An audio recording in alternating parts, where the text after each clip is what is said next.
I'm Emma Thompson, also known as the sales therapist. In terms of Find the Thought, the method that I teach my clients, it's very much based on you have an initial thought. It's always very fleeting. It's rooted in past experiences, past trauma, but that thought then creates a feeling and it makes you feel a certain way. And then that feeling creates a behaviour. Now that behaviour then creates your identity. So you form this identity of yourself based on these behaviours that you display, but it's not necessarily a behaviour that's good or helpful. So what we do is we take a mirror, hold it up, look at that behaviour, and that can be really polarising. It can be hard to do. We address that behaviour and then we work it back to what is the feeling underneath all of that. How is this making you feel? How are you feeling in this moment? And again, that can be hard for people to do. But if we can address the feeling, we can label it, we can sit with it, give it space and understand why it's there, and then work it back that one step further to the root thought. What is the thought that has triggered everything? What is this story that I'm telling myself that is allowing for this behaviour, that is allowing me to feel this way? And when you can find that story, that thought that you're telling yourself, you can begin to question it. And the questioning is key. If you can question, you can unpick, you can unpack. It shouldn't be this finished article. It should be able to be rewritten, made better, made more beneficial to you. This isn't mindset woo-woo. It's root cause demolition. The Inquisitor Podcast, find the thoughts, listen now, or stay stuck. Hello and welcome back once again to the Inquisitor Podcast. Today my guest is Emma Thompson. She's known as the sales therapist. She works with salespeople, sales leaders, sales teams, and helps them get behind the thought that is holding them back and deals with them at a fundamental psychological level so that they can actually perform at their best. It's going to be a very uncomfortable listen for many of you because you're going to be looking into the ugly mirror and you're going to be saying, oh shit, that's me. The good news is that Emma and I will be exploring what causes you to self-sabotage and how you can fix that. So without any further ado, Emma, welcome. Hey, thank you for having me. Would you mind going through your brief history, over 60 seconds, just keep it nice and tight, so that people understand how you got to do what you do and what you do? Okay, well, I decided to become a hypnotherapist. So that is primarily what I do. I do coach alongside that now. But all of that basically stemmed from my own childhood, my own story over the years, experiences that I've had, traumas, everything that really caused me to, again, hold a mirror up, like you had said at the beginning there, holding a mirror up and really looking at the kind of ugly truth of why do I behave the way I do? And when I started to unlock some of that within myself, I realized this is so fascinating and I love it. And I want to be able to do this for other people as well. And it is a journey. I'm certainly not saying that I've got it all figured out. I have not. But it is about being able to start addressing those behaviors that are holding you back because they are rooted in past stories from years and years ago, from your childhood, that are outdated, that no longer need to play a role in your life. Excellent. Okay, so today we're going to confront the audience with psychological patterns that are sabotaging their go-to-market execution and at least scaffold a framework to reclaim agency, to reframe their identity and interrupt the toxic patterns of behavior that hold them back. So let's start with the question, what if it's not your technique? What if it's not just your system, but actually it's how you think? Let's start with the concept of find the thought. It always is the way you think. It's not your frameworks or the things that you're putting into motion that are the problem. It's very likely that those are exactly right and they're the way they should be. But the bit that's actually stopping you or preventing you from achieving or from moving forwards or whatever it might be in your life is very much the thought behind everything that's playing in your mind. So in terms of Find the Thought, the method that I teach my clients, it's very much based on you have an initial thought. It's always very fleeting. It's rooted in past experiences, past trauma, but that thought then creates a feeling and it makes you feel a certain way. And then that feeling creates a behaviour. Now that behaviour then puts out into the world who you are as a person. That creates your identity. So you form this identity of yourself based on these behaviours that you display every day when something happens, when you're made to feel a certain way. But it's not necessarily a behaviour that's good or helpful. And it's not necessarily something that you should even be doing, because perhaps the thought, the story that you're telling yourself behind it all is something that you picked up in childhood, or it's something that you picked up from your parents or your teachers or your peers, or even from the media. And it's not necessarily relevant to you. And most of the time, it's not even truth. So what we do is we take a mirror, hold it up, look at that behaviour, and that can be really polarizing. It can be hard to do because we don't really want to pick out our flaws and say, oh, I've got this that's awful and people don't like this about me. And we become very defensive when we're forced to look at behaviours that perhaps are less than flattering. But if you can do that, that's the first step. We address that behaviour, and then we work it back to what is the feeling underneath all of that. How is this making you feel? How are you feeling in this moment? And again, that can be hard for people to do. Some people aren't necessarily very good at picking out what that feeling might be. But if we can address the feeling, we can label it, we can sit with it, give it space and understand why it's there, and then work it back that one step further to the root thought. What is the thought that has triggered everything? What is this story that I'm telling myself that is allowing for this behavior, that is allowing me to feel this way?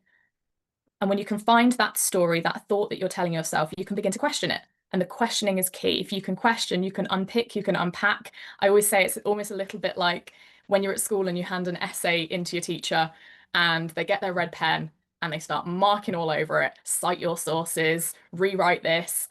That's exactly what you should be doing with your story. Taking it, it shouldn't be this finished article. It should be able to be rewritten, made better, made more beneficial to you. So you've got to go in there with that red pen as that teacher, mark all over it. This doesn't even make sense. This isn't good enough.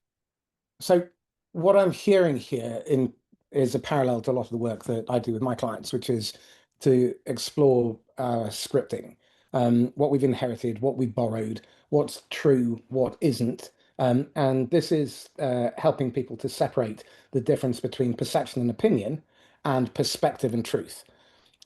Now, what would be really helpful without breaking any confidences is maybe giving an example of when what that thought might be in the context of a salesperson or a founder. Okay, yes. I mean, I've worked with a lot of salespeople. I often actually find that with everyone across the board, the running theme, no matter what, is that feeling of not being enough. And I will go into more details in terms of sort of what else it, might be, the stories that you tend to tell yourself. But the running theme for every single human being is that feeling of not being enough. And that plays a massive role, because if you don't think you're enough, every time you try to do something, every time you try to put yourself out there, a new idea, a new business, whatever it might be, there's that little voice in the back of your head saying, well, you're not good enough. That's not good enough. You won't be able to do that. Who am I to? Absolutely. Who on earth are you to think that you can do that? No, that's not going to work for you. And that is generally the running theme. So whenever I work with a client and we go into hypnosis, every single client, no matter what the issue might be, at some point in that session will say, I don't feel good enough. I'm not enough. And it is always that running theme. So that is kind of the root thought for everyone. You could pick anyone out of a lineup and you could say, you don't feel good enough about yourself. So how much of this imposter syndrome is imprinted in early childhood typically, and what kind of trauma are people taking into their adult lives? So most of our sort of narrative and our stories and our beliefs about ourselves and the world around us are formed between the ages of 0 and 7. So it's a very young age and we're like sponges and we absorb absolutely everything around us. And of course, at that age, you don't question anything. You just take everything on as truth. What your parents are saying, teachers, friends, the media, everything around you, you just absorb like a little sponge. And that then writes itself into kind of your framework, your narrative, your beliefs, about the world around you, society, other people. Obviously, it's also based on experiences, usually in those formative years, some maybe sort of in later years, but whenever I work with clients, when we go back to visit certain scenes from the past, they are usually rooted within those younger years. They might go into the teenage years a little bit, but it's always the childhood.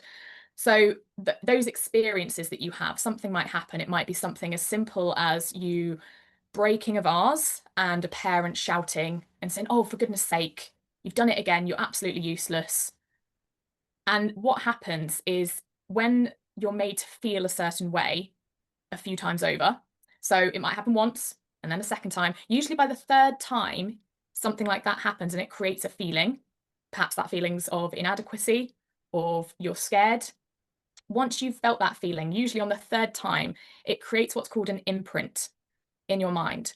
So that imprint is like this bit in your brain that goes, "Oh, we don't like feeling like this.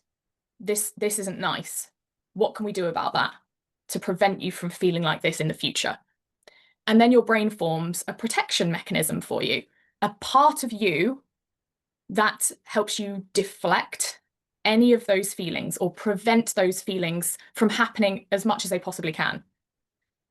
And imagine you've then created this part of you at the age of 7 years old because you felt inadequate and scared. You've created this part of self-doubt that you then carry from the age of 7 into your adult life. And then as an adult, you are in your relationships, your business, you are building your life, but you are carrying this part that creates self-doubt, because every time you feel a bit inadequate or you feel a bit scared, this self-doubt part comes rushing in to put a halt on everything. Stop it all. We don't want you to feel like this. So that's what the problem is that people carry these beliefs, these parts of themselves that they've created in childhood into their adult life. And then they are playing out that same story, that same narrative in their adult lives that is obviously not at all beneficial. It's totally outdated. It's not necessary. But they can't stop because they have formed that neural pathway in their brain that takes them down that route every time. So this then creates defensiveness, avoidance behavior, excuses, blame. Exactly. And so it feels like you're not living by choice, but by conditioning. And you mentioned those trauma. One of the things that I've observed is that very often perfectionism is one of those problems. So people tend to get stuck in that rut. And often that is a reaction to childhood shaming. Do you see that pattern happening, or am I on the wrong path? There's a lot of it is very much rooted in childhood, and it will usually go to sort of the parenting, the way that child has been parented, or perhaps the way they were treated at school. Mhm. Those tend to be the two themes that I see. So if it might be sort of parents who perhaps were maybe sort of quite vocal or angry in some way and shouted a lot, or sort of weren't kind of emotionally available for the child, that has a massive impact. At school, it might be sort of being bullied, being left out, being excluded. These are all these sort of kind of themes that I tend to see. Sometimes it can honestly be something as simple as not doing well on a test at school and feeling bad about yourself. And that's honestly, sometimes it really is that simple. I think people seem to think that it needs to be this really traumatic event, something truly awful that has happened. And it doesn't. I see a lot of the time we're visiting scenes and people are just talking about, "Oh, they didn't invite me to their birthday party." And that made them feel awful. It made them feel not good enough, made them feel, like they weren't worthy of other people's time. And it's a very small thing, but it has a big impact because, as I say, if that feeling happens a number of times over and over again, and that child is made to feel a certain way, that's when they create this part of themselves that's this protection mechanism. So Philip Larkin was right. They fuck you up, your mum and dad. They don't mean to, but they do. They fill you with all the shit they Honestly, have in the house and extra just for you. Regardless of how fantastic your parents might be, there will be something that they have done that has had an impact and caused an issue in your adult life. I heard a story. It was a colleague who had a client who basically said, I can't have a proper relationship with anyone because my parents were so in love and they had the happiest marriage and they were just the two loveliest, happiest people together. But because they had this perfect marriage and it's full of love, full of happiness, it had created this unrealistic expectation on relationships. So taking that into adult life, this person could no longer find find a relationship, couldn't find a relationship that matched up to the parents' relationship. So No, it that's really is interesting. as simple as that. Well, let's explore a couple of angles on this, particularly for the context of our audience. Money concept, hmm self-concept, and conflict, because these are all critical elements of anyone in business. And in my experience, people are often programmed to believe that money doesn't grow on trees, it's hard to come by, that people who have a lot of money have somehow trampled over the backs of others in order to get their success. That all conflict is bad. Instead of seeing constructive conflict as a positive thing, and seeing constructive criticism about the behavior being a positive addition to their experience, as opposed to seeing all criticism as being a personal attack on their identity. So I'd like to explore those themes, if I may. Let's start with money. Money is a massive one. I'd be lying if I said that's not something that's played a role in my own life as well.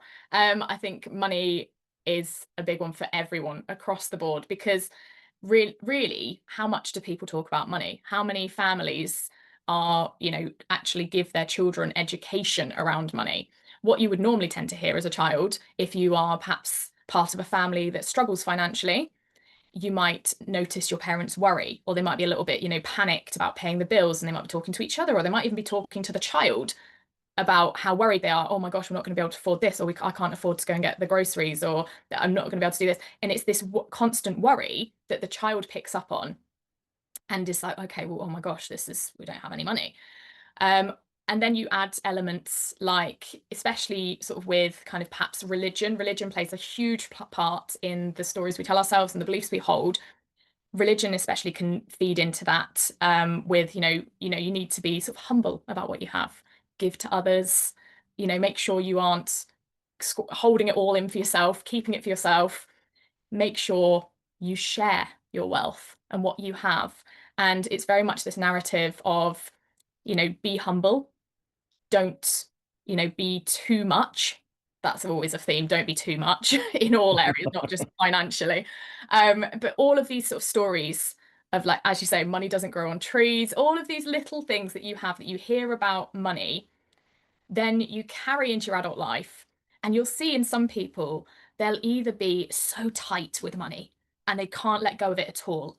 And it's like this constant concern of, like, I need to make sure I have loads in savings, and I mustn't buy this and I mustn't do this. And they live well below their means because they've got that fear surrounding money. Or you've got the other side of people who perhaps didn't have much money as a child, but now they're like, oh, okay, I'm quite doing well. But then they go and spend it all. And it's, oh, I've got all this money, so what's the point? This is exciting. And then they kind of get themselves into debt. And there's so many blockages surrounding money that people have. And it plays a massive part. I've had a few clients where we've addressed money beliefs and money issues, and it's always, always rooted in how they grew up as a child, what they had or didn't have as a child. So let's go into conflict as well, because I think unless we're ready to have difficult conversations, we're very unlikely to grow. We'll just compound more of that scripting that tells us either we're not enough, or we have to blame others, or we externalize instead of take ownership and be accountable. Um, so I'm very curious to understand how this manifests in your experience working with clients, and what can be done in order to help people feel comfortable with the idea of being uncomfortable. There's just ancestrally, I think we are very much wired to resort to the negative in all situations because, of course, when we were in tribes living in caves, it would have been a case of we need to keep ourselves safe. It could be a matter of life or death. If you're rejected from the tribe, then you would be cast out and you would die. If you didn't have any food, you would die. If you didn't have somewhere to sleep, warmth, whatever, you would die. So everything is very much rooted in you will die. That is our brain's natural response. So when anything comes up that makes us feel uncomfortable, it triggers this bit in our brain that's like, oh, maybe it's a matter of life or death. Obviously, it isn't. We're in a modern day society where it's not a matter of life or death, but your brain still reverts to that narrative, to that ancestral wiring that we all very much have. So it's about being able to understand that you have a different choice. You don't need to take that pathway of the kind of negative option. Let's go into fight or flight mode. There is another option. There is another choice that you can make. You can create a new pathway to go down. When you are met with discomfort, you can choose to embrace it. And that's something that I've made as a sort of personal theme, to embrace discomfort. Because every time you do embrace discomfort, you are telling your brain, see, we can do this. And every time you do that, your brain creates this new neural pathway. So every time you do something difficult, it tells your brain, nothing bad happened. We can do this. And it creates this pathway of the other option, which is like, no, we can do it. And as you do that more and more and more, you build this pathway. That pathway gets stronger and stronger and stronger. It starts off kind of like when you start building a new pathway in your brain, it's like walking through a dense wooded area. It's, there's nowhere to walk. You have to kind of carve your way out through the grass. But the more you walk that, if you walk that path every single day, that pathway gets more obvious, and then it becomes a dirt track. And then the more you walk it, the stronger it becomes. And it's exactly the same when you are trying to create a new habit, when you're trying to do something to create this new narrative within yourself. You have to remain consistent. Your brain learns by repetition. The more you do something, the easier it becomes. But of course, the easy route currently is the one of like, oh, okay, I need to be really negative about this and just sack it all off and doubt myself, and that'll do. Because that's the easier route. That's what you've been doing for years. It's interesting because I think we've really tapped into our 5 really critical blind spots. The big one is your identity is not your role. Who you are is not what you do. And very often, salespeople, founders, managers, leaders over-identify with their company or their success, and they, even describe ourselves. I'm a recruiter. I'm a salesperson. I'm an engineer. You're not. Those are role functions. And I think this then leads into self-awareness theatre. And in my experience, certainly from personal experience, I think I'm aware, but then I realize I'm not if I run to the sound of gunfire, if I invite criticism, because self-awareness is really about how other people receive us, because what we project out, we then get reflected back. And we might think that we're a fine, upstanding human being, but actually we're a bit of an arse. I think another blind spot is this worship of willpower. So what we do is we just try harder doing what already doesn't work, and then we get more and more frustrated and burn out. I think there's that perfectionism trap that causes paralysis. So if it's not perfect, then we don't ship it, and we treat trauma as fuel. So it whilst it's a huge driver to avoid the death penalty, it's also our biggest liability. So I'm curious how we can live and operate in a way that means that we're not a prisoner or a hostage to these blind spots. I think self-awareness is a really good one to touch upon there. And as you said, it's actually how other people perceive us that is the real indicator of how self-aware somebody actually is. If you can be very open to somebody else's feedback, whether that be a family member, whether that be a friend, whether it be someone interviewing you, it's if you are open to that feedback and actually take it on board without becoming very defensive, that is a real sign of self-awareness, and one that a lot of people don't have. That is the hardest thing, to be able to hear how somebody else perceives you, because you automatically want to go, well, I'm not like that.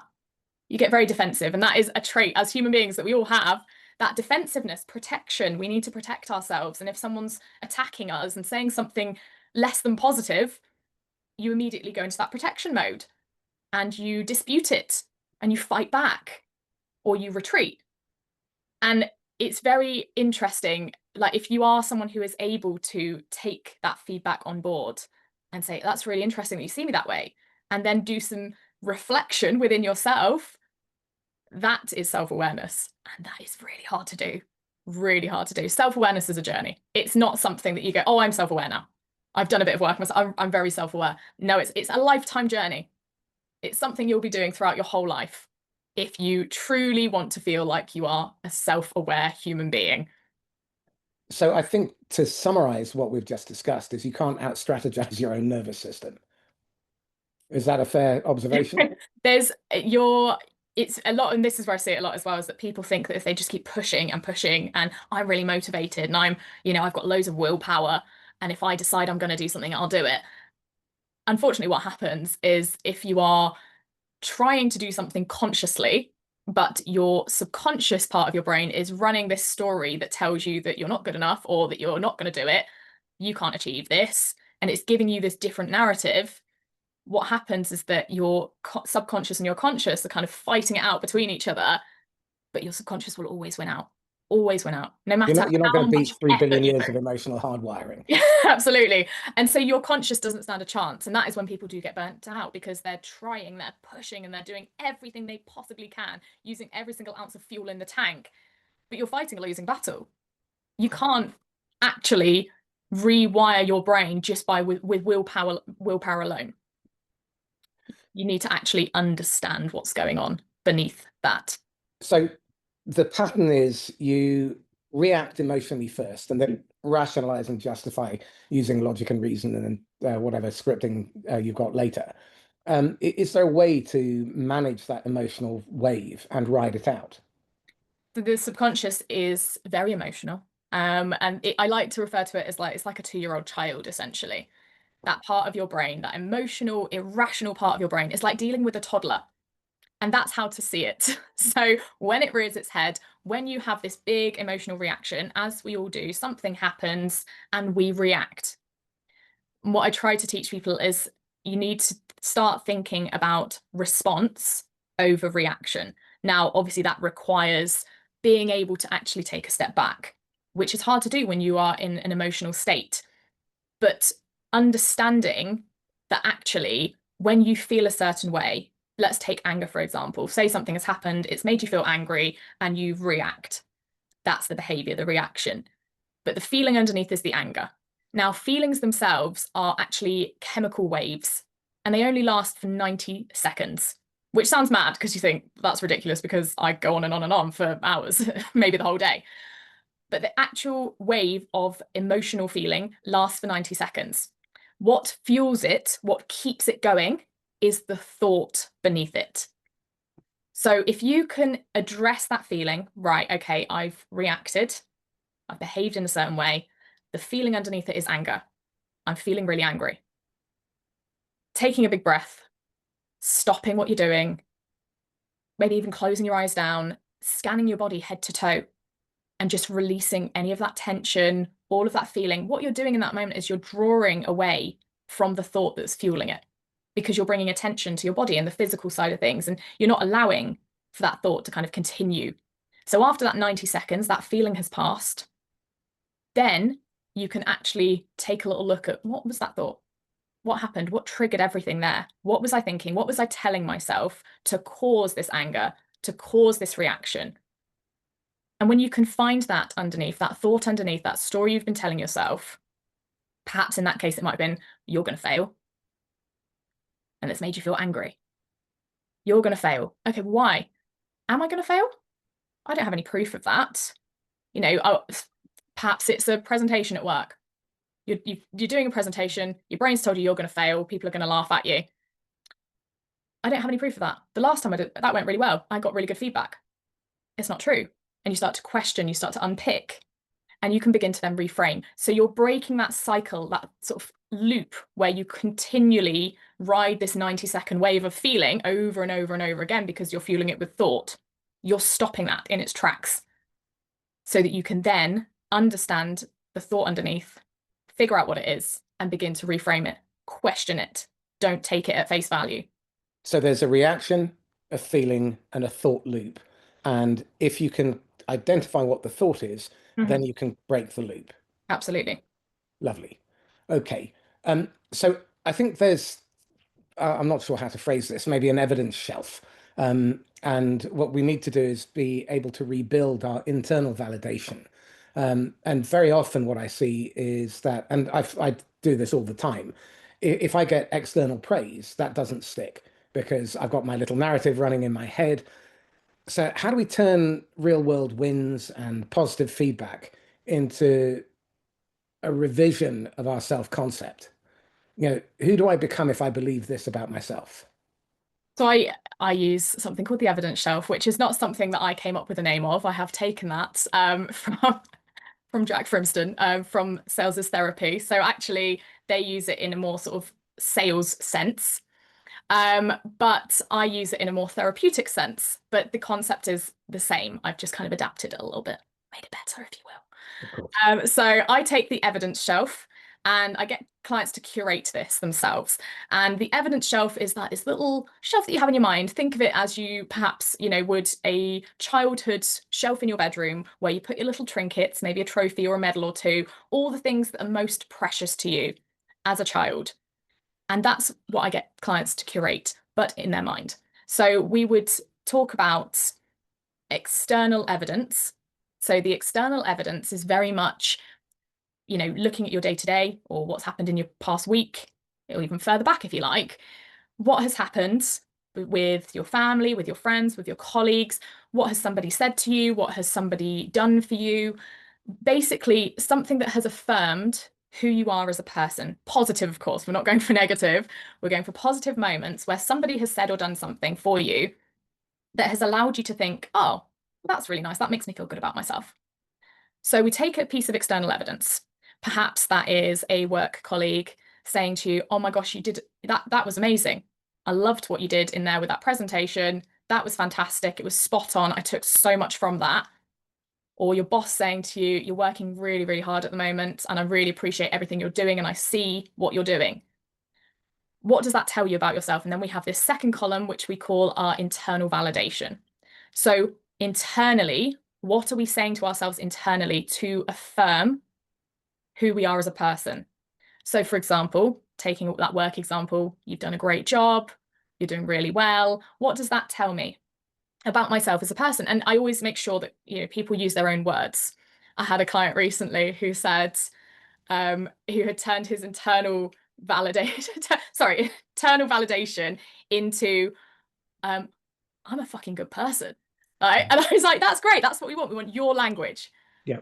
But it could be anything. I am loved. I am supported. It doesn't have to be long. It can just be a little short internal validation that affirms who you are as a person, the goodness within you, what you give to the world, what you give to other people, because you have that evidence, all of these things that have happened in your life that tell you that you are good enough. And by using that evidence, what you're doing is your brain loves an image. It loves a visual. So you're drawing upon actual things that have happened, memories, creating that visual for your brain. And it goes, oh, okay, that did happen actually. Okay, right. Okay, well, fair enough. That does tell you that. That's brilliant. Because you're adding an extra element rather than just, people talk about affirmations and you could stand there and, say to yourself, oh, I'm great. I'm brilliant. I'm enough. And you're just saying the words and they're quite empty. You don't have anything to attach them to. In this instance, you are creating that evidence for yourself. You're drawing upon that evidence, things that have actually happened, to create this internal validation. And that's the key, internal validation, because a lot of people seek out external validation. So we're using the external evidence, but we're using it to create internal validation. You being able to affirm yourself. If I look at how we hit that evidence shelf and I believed what I was telling myself, I think one of the best ways of capturing that is through journaling. And in my experience, when my clients journal, they will get anywhere between a 300 and 1200% improvement in their results. Those who don't journal will typically get 30 to 50% because the weakest think is stronger than the strongest memory. And I think top performers love to see themselves making progress. So I'm hearing what you're saying, and now we can put this into something practical. So if even if you struggle to keep a journal, keeping a regular note of when you're having these moments of validation and looking for that evidence, and then spending a couple of minutes in self-reflection and documenting it, that's likely to reinforce that positive self-concept. I suffer from something called aphantasia, which is I cannot visualize. So I'm really curious, for the 2% of the population who also have this condition, what advice would you give if you can't visualize? I've actually had a client not that long ago who had aphantasia. And we very much, because obviously we create sort of these visuals in the brain when we're kind of in hypnosis and we're exploring certain things, we draw upon the other senses instead. So it's still very much possible for people to be able to access kind of this part of your brain where you can really walk through every part, but you draw upon the other senses a little bit more. So whilst you're not actually seeing this kind of visual in your mind, you can feel. That's the key, is the feelings are the key. So we might perhaps talk about the different senses, but the feelings are key anyway. So you can still feel. So if you are able to draw upon certain feelings, that in itself is the key. So it doesn't matter if you can visualize or not. But I love journaling. Journaling is absolutely fantastic. It's one of my favorite things, and I encourage everyone to do it because it is very much a case of you are reinforcing as you write. And I always try to encourage handwriting journaling, jotting things down with a pen and paper rather than on your phone, which, it's still great. Create a little folder on your phone of positive moments, fantastic. But always try to use pen and paper, because the actual physical act of writing with a pen, the looping of the words as you're doing it, the actual act of it just creates this far better sort of reinforcement for your brain. So because you are actually activating the part of your brain that tells you how to, use the pen and write the words, and you're having to activate various parts of your brain in order to do that. And so it just takes it on board far more when you are handwriting something. So that kind of reflection, that reinforcement just very much hits home just that little bit more than it would if you were kind of typing something down. There is a fantastic bit of research that's done on it, and I will not do it justice by talking about it, but there is some research done that shows the difference between when you type versus when you handwrite and the impact that has on your brain. So I would always suggest when you're journaling to handwrite. And it just allows for reflection. I have had a client recently who has really struggled with kind of negative thought loops and just being able to stop kind of that happening. It would go into a bit of a spiral. And being able to sit and journal and reflect has just allowed this moment of pause to be able to just stop that overthinking, that thought loop, and just focus on one thing. And it might be, I offer journaling prompts for people, for clients, for my group, sessions that I do. I offer those journaling prompts, which can be really helpful, because sometimes people think, like, what am I going to even write about? I sit down, like, what am I meant to write about? But some people enjoy just a brain dump, just everything out on the page. Everyone's different, and you can tailor it accordingly, but it's a fantastic thing to be able to do. Can you give us some examples? In terms of prompts? Yeah. Well, I do have a group that I run called the Story Circle, and we have kind of weekly themes, and they're based on I am statements. So I am statements are very much sort of affirm and reinforce the narrative that you are trying to give to your sort of subconscious mind. So I am statements are very powerful. So we base it on a theme. So for example, this week is I am in flow. So being able to allow ourselves to kind of let go of some control and get into kind of a natural rhythm of things, whether that be work, whether that be personal life, however you might feel that sort of emotionally, physically, mentally, it's being in flow. So we would have sort of journaling prompts, like, again, that sort of a journaling prompt might be, what does being in flow mean to me? How do I feel it in my body? How do I feel it emotionally? And then it might be, there might be another journaling prompt, which would be something along the lines of, how do I get myself into that flow state? Or what prevents me from being in flow? And it just allows you to kind of reflect on the sort of the blockages or something that might be preventing you from, being in this natural rhythm or causing you to feel this need for control in all areas and being stunted in some way. And you just begin to reflect on why that is. And why do I do that? And you start writing, and before you know it, you're kind of actually, you've written half a page. And you're like, oh, that's really interesting. And if you're doing that each day, and we do it just Monday to Friday, 5 days a week with a theme, and being able to just kind of address certain things, you begin to unlock. And I tend to obviously follow a bit of a structure when it comes to kind of being able to acknowledge what you're telling yourself, what's the story underneath that. And I prompt it in that way as well. And by the end of the week, it's like, oh, okay, that's quite interesting. And then what am I going to do for myself in order to address this? What can I do differently? What can I implement this week instead? But it's come from you. It's your journaling. It's like the prompt is just there. You can take it in whatever direction you want, but it allows you to kind of just focus on you, what's going on internally. And people don't do that. That's not something that we have time for. We don't have time to do that. So it just allows you to stop for a minute and take some time for yourself and reflect internally. One of the most interesting things about journaling is that not only does it allow you to see that you are making progress, but if you review your journal a month ago, 3 months ago, a year ago, you see just how far you've progressed. And I'm a huge advocate of Dr. Albert Ellis's work. He's got this fantastic model, the ABCDE model. But for journaling purposes, I won't go into detail, look it up. But for journaling purposes, the A, the activating event, is what happened. Describe the situation without any spin. Just be objective about it. And then what was the belief that I had in that moment? And you've got to be brutally honest. Then look at the consequences. So what was the emotion or behavioral consequence? How did I feel? How did I react? And then dispute it. How can I dispute that belief? Is it true? Is there a better way to see this? And then look at what's a healthier thought or response that I can act on from the next time. So what's the effect? So I can reframe it and respond with more clarity and control.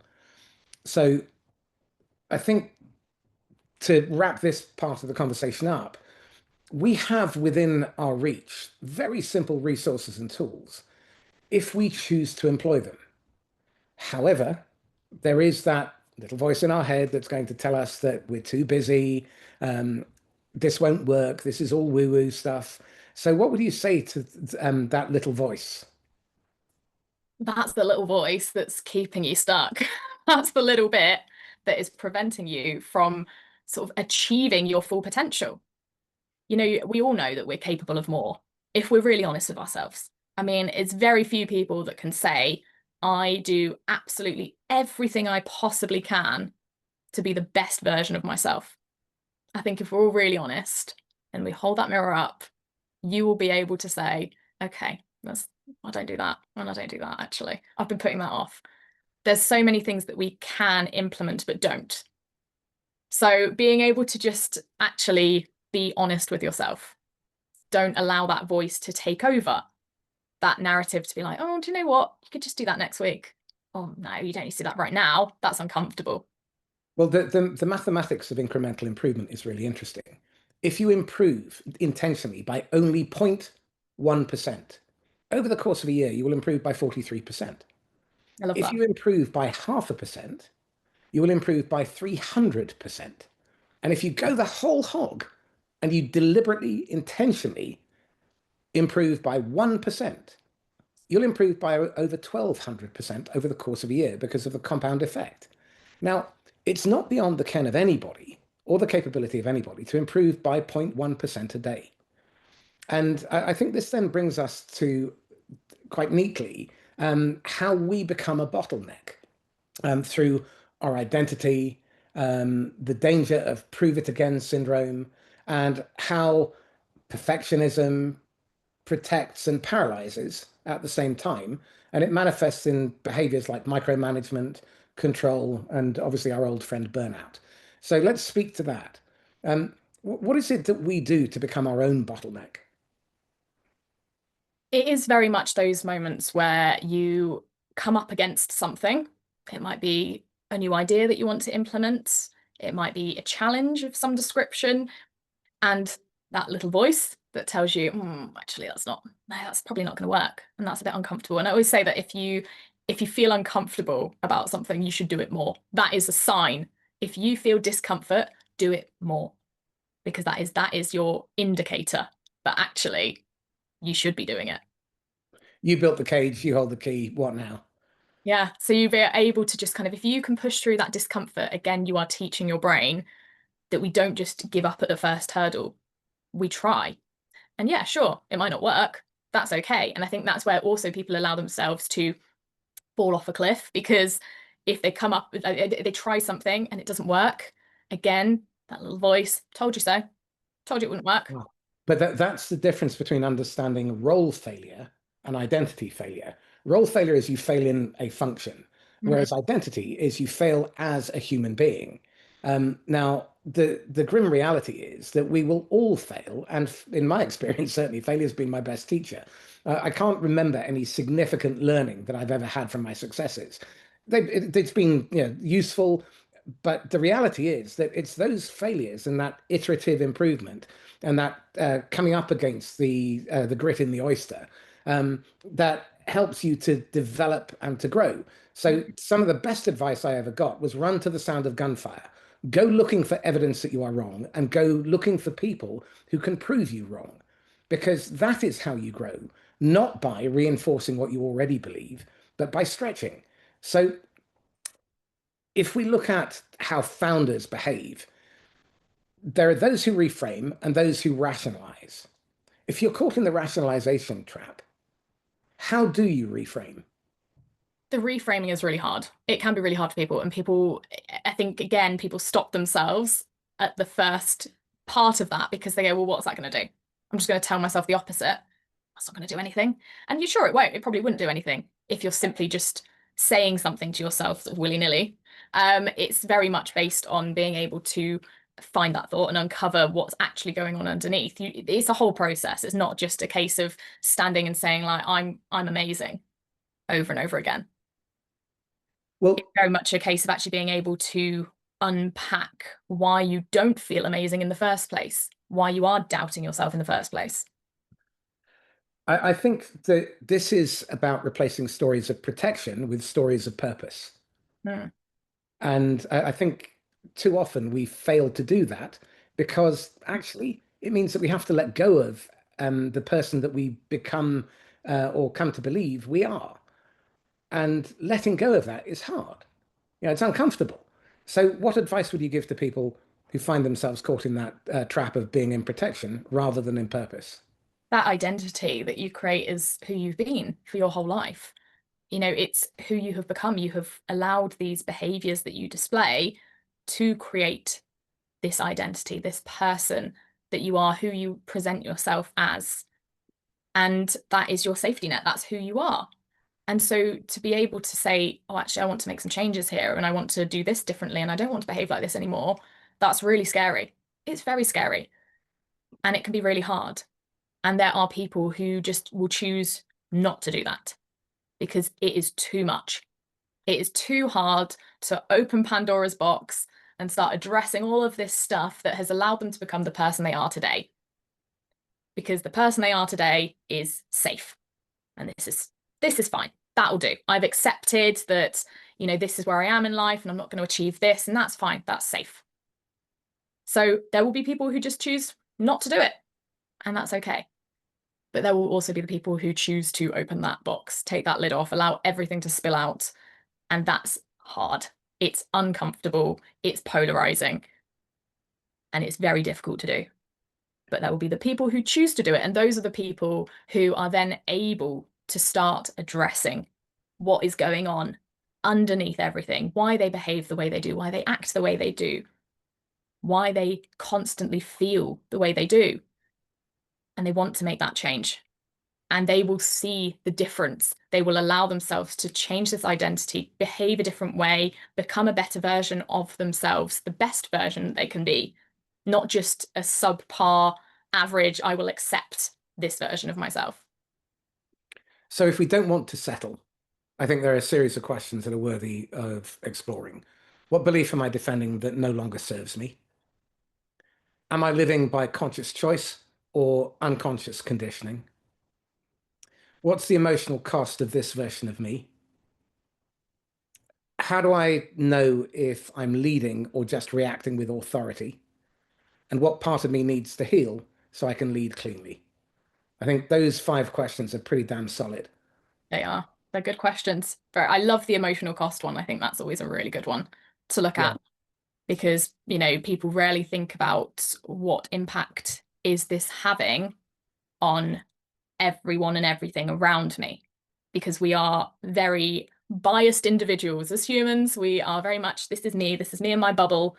It's just you put yourself first. You are the priority, rightly so in a lot of ways, but then you do need to also take a look at, and this comes back to the self-awareness, what that impact has on everyone else around you. What is that doing to the people in your life? To, if you are a founder, what is that doing to the business in your life?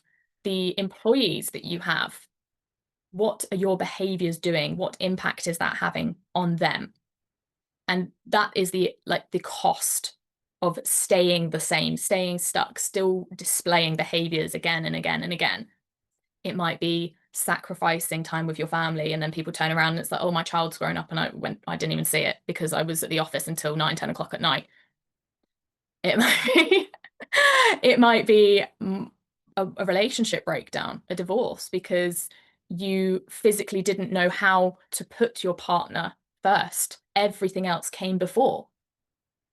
It might be a loss of friendships. If it's the case of a business, if it's the case of employees, people leaving, people choosing not to work for you because you treat them a certain way, or a business that then begins to crumble around you because you do not have all of the factors that allow you to push something forward in a positive way. Your behavior, the way that you react, is causing its demise. It's not helping, it's hindering. So Emma and I are going to be running an event called Founder Dependency Unlocked on Halloween, 31st of October 2025. You'll be able to review the video of that as well. The lesson to take away, I think, is that you can't scale a company while you're running the same emotional operating system that got you to startup survival. Something has to update, and it starts with the thought. So please join both of us there. But before we go, have you got any books or resources that you can recommend people read, watch, listen to that you think might benefit them? Podcast wise, I would say anything with Dr. Tara Swart. I think she's amazing. She's a neuroscientist and she's one of my favorites. I love How do you spell her surname? Swart, Dr. Tara Swart. And any podcast she's in, she's just fantastic. And I would recommend listening to her because she has some fantastic insights. And I mean, books wise, I'd be, I should really say I did my training with Marissa Peer and I think she's wonderful. So any of her books that she has written, Marissa Peer is brilliant as well in terms of being able to kind of understand the story that you're telling yourself. One of her books that I really enjoy is Tell Yourself a Better Lie. Fabulous title. Well, I'm going to recommend 2 books by Albert Ellis. The first one is How to Stubbornly Refuse to Make Yourself Miserable About Anything, Yes, Anything. And the other one is How to Keep People from Pushing Your Buttons. Both of those are fantastic resources and will help you to become far more self-aware and take ownership. So, Emma, how can people get hold of you? Well, I am probably most active on LinkedIn. That tends to be where most of my client base come from. So you can drop me a message on LinkedIn, or you can head to my website, www.emmathompsontherapy.com. I also have a podcast called The 6-Minute Mind with Emma Thompson, which is 6-minute long meditations, if you want to go and have a listen to any of them. Wonderful. Emma Thompson, thank you. Thank you very much for having me. So this is Marcus Cauchi signing off once again from the Inquisitor Podcast. If you found this useful and insightful, then please like, comment, and share with somebody who'd benefit from it. And please do get in touch with either Emma or myself. And do join us on the 31st of October, 10 a.m. GMT for Founder Dependency Unlocked. In the meantime, stay safe and happy selling.